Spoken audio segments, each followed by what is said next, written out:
Ito na yung mga na-harvest namin sa Rose Bloom Garden. Ito na ang labor ng kasipagan. Kami ang nag-harvest. Ito ang bulaklak ng kalabasa. Tinanggal na rin namin. Nag-harvest na rin kami ng dahon ng kalabasa. Sinamahan pa ng bunga ng kalabasa. Yan, ganon. Mas malalaki pa dito. Tapos, meron pa kaming patola. Ang haba-haba ng patola. Mas may mga malalaki pa.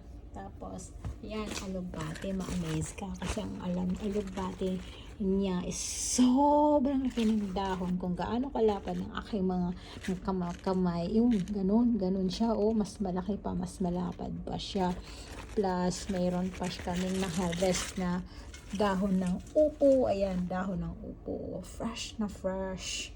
Ayan, talbos ng upo. Tapos may mga sili pa, mga sili na hindi siya maanghang, mabango siya pag niluto. Tapos meron pang ampalaya, hinarvest na yung bunga, sinamahan pa ng dahon.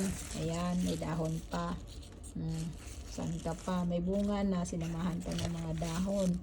Ayan, plus kamatis. Sa bahay tubo nila, maraming gulay. Plus meron pa kaming talbos ng kamote. Ang lalaki din ng dahon. Ayan. Ganon siya. Ganon karami ang aming mga na-harvest. Marami kaming gulay.